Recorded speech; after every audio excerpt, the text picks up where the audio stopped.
क्यों नहीं झुकेगी? क्या चलेगा जुल्म की हम अफवाह के सामने?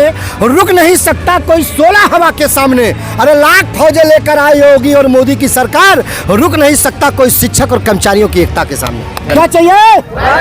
Pension, pension, pension, pension, pension, pension, pension. देश के प्रधानमंत्री जी से कहना है कि जब नौजवान सड़कों पर हो, हमारी माताएं और बेटियां सड़कों पर हैं, शिक्षिका संगठन सड़कों पर हो, लोग कहते हैं कि शिक्षक राष्ट्र का निर्माता होता है और शिक्षक आज पुरानी पेंशन के लिए सड़कों पर उतरा हुआ है। तो सरकार के लिए शर्म की बात है। जो राष्ट्र निर्माता है वो सड़कों पर है, तो कैसे बच्चों का भविष्य बनेगा? तो मेरा अनुरोध है प्रधानमंत्री जी से कि जिस तरह से आप अपने पुराने सांसद और विधायक को 2-2, 3-3 पेंशन दे रहे हैं, 4-4 पेंशन दे रहे हैं, उसी तरह से शिक्षक और कर्मचारियों की पुरानी पेंशन बहाल करें। और विशेष रूप से मैं प्रधानमंत्री जी से आग्रह करूंगा कि एक दिन आप रात को 8 बजे आवें, हमारी थोड़ी देर बाद में करें, हम लोगों की थोड़ी सी बाद में करे चलेगा, लेकिन जो देश की सरहदों पर खड़े होकर के देश की सुरक्षा कर रहे हैं, जान हथेली पर लेकर के अपने बीवी और बच्चों को छोड़ करके देश की सरहदों पर खड़े हैं, सबसे पहले उनकी पुरानी पेंशन बहाल होनी चाहिए कि नहीं चाहिए? हम लोग अपने सेना के साथ हैं, अपने फौजी भाइयों के साथ हैं, सबसे पहले उनकी पुरानी पेंशन बहाल होनी चाहिए।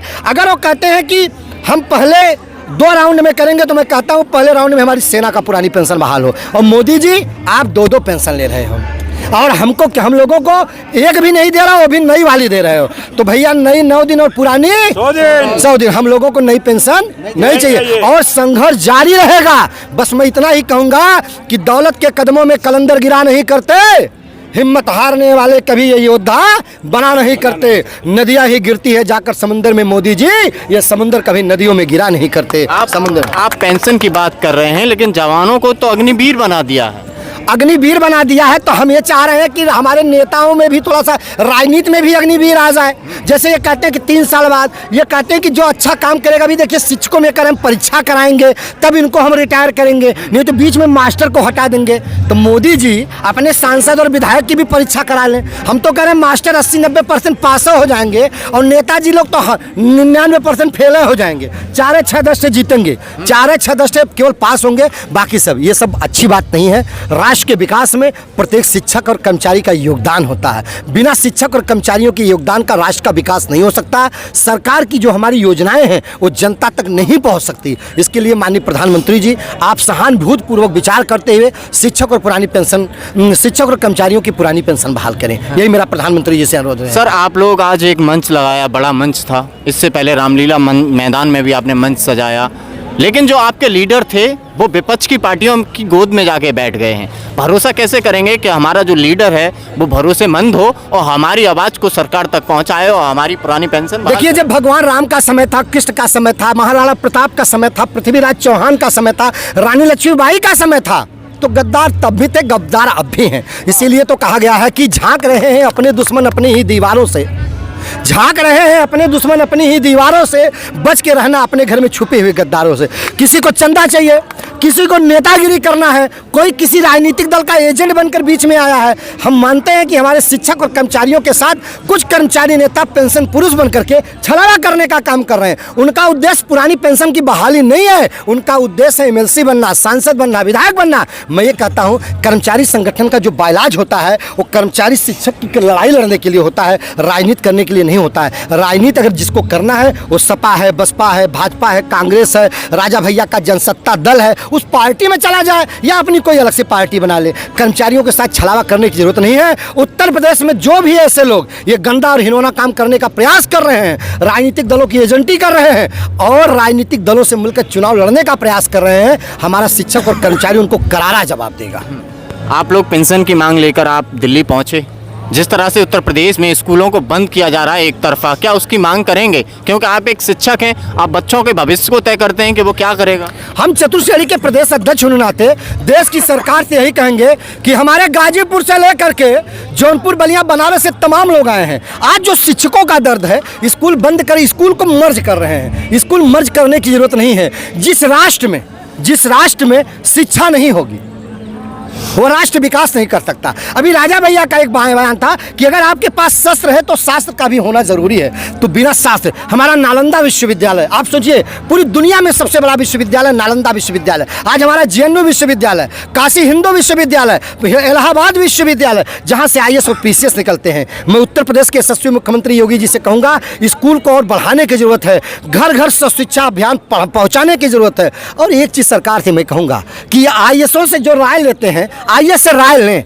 लेकिन कभी कभी जमीन पर जनता के भी पास जाएं। जनता क्या चाहती है? जिनके पास आज 2 वक्त के खाने की रोटी नहीं है, 5 किलो दे तो रहे जनता को, और क्या चाहिए? क्या चाहिए? 5 किलो दे तो रहे, 5 किलो दे रहे हैं, 5 किलो से परिवार चलता है। अच्छी शिक्षा के लिए रोजगार चाहिए, अच्छी शिक्षा के लिए, अच्छे स्वास्थ्य के लिए रोजगार चाहिए। जिनके पास रोजगार होता है उनको 5 किलो राशन से किसी का काम, मस्जिद दे रहे हैं, और क्या चाहिए? उसकी जरूरत नहीं है। हमने क्या कहा, हमारा मूल उद्देश्य है, हमें अच्छी शिक्षा चाहिए, अच्छा स्वास्थ्य चाहिए, अच्छा रोजगार चाहिए, ताकि हमारा प्रदेश दुनिया के अन्य राज्यों की तरफ प्रगति के रास्ते पर आगे बढ़े।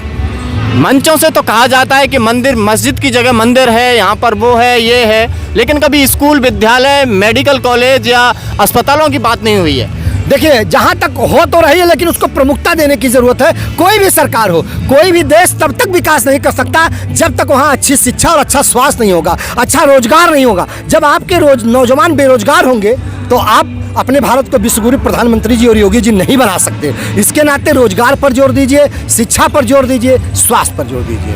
अभी नवंबर में संसद सत्र जो है शुरू होने वाला है, क्या लग रहा है कि जो उत्तर प्रदेश या देश भर के सांसद हैं उनसे मांग करेंगे कि वो संसद में इस चीज़ को आवाज़ बन के, एक बुलंद आवाज़ बन के उठाएं?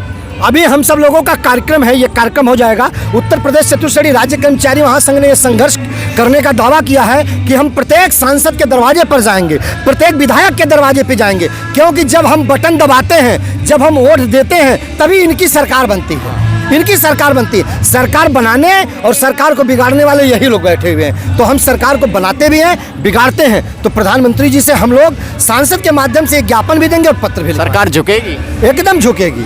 मैंने कहा, और अखिलेश जी तो यूपी में कहते हैं कि हमारी सरकार आएगी तो हम पेंशन बंद करेंगे। अरे अखिलेश जी, जब उत्तर प्रदेश में बंद हुई पेंशन तो आपके पिताजी धरती पुत्र मुलायम सिंह यादव ही मुख्यमंत्री थे।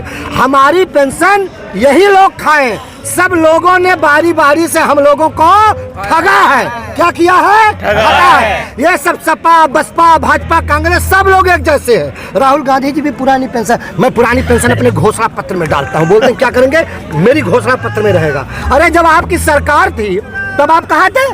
तब आप कहाँ थे?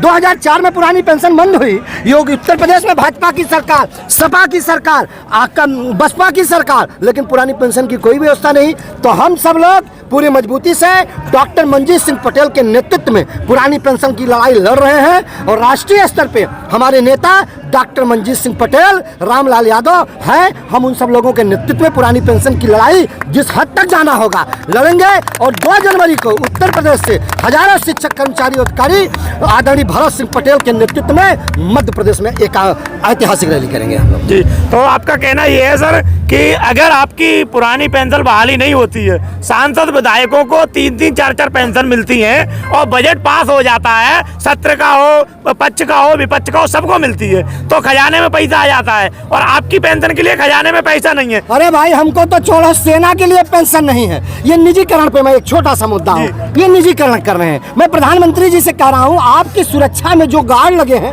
आप उनका निजीकरण करो ना। पता चलेगा 12 बजे से 3 बजे तक उनकी ड्यूटी है, मोदी जी की सुरक्षा में से 2 बजे भाग जाएंगे। क्योंकि मोदी जी देंगे 25,000 और कोई प्राइवेट अडानी वाली कंपनी दे दी 30,000, तो भागेंगे कि नहीं भागेंगे? आप निजीकरण कर रहे हो। आप बताइए बहुत ध्यान से, सब्जी की कीमत 50 रुपया, 60 रुपया, 70 पैसा है। ये 6,000 रुपये में गांव में, उत्तर प्रदेश में पंचायत सहायक रखे गए हैं। पंचायत सहायक गांव में 6,000 रुपये में किसी का जीवन यापन होगा? 200 रुपये में। जो मजदूर मजदूरी करता है दिल्ली में, वो भी 500 से 600 रुपये लेता है। ठीक है, तो लोगों को मैं बस इतना कहूंगा कि माननीय प्रधानमंत्री जी हम सब लोगों को मांगों पर विचार करें और हम सब लोगों की पुरानी पेंशन बहाल करें, क्योंकि वसूलों पर आ चाहे तो टकराना जरूरी है। हम सभी लोग लड़ने के लिए तैयार है, तैयार है। वसूलों पर आ चाहे तो टकराना जरूरी है। अगर हम लोग जिंदा है तो जिंदा नजर आना जरूरी है।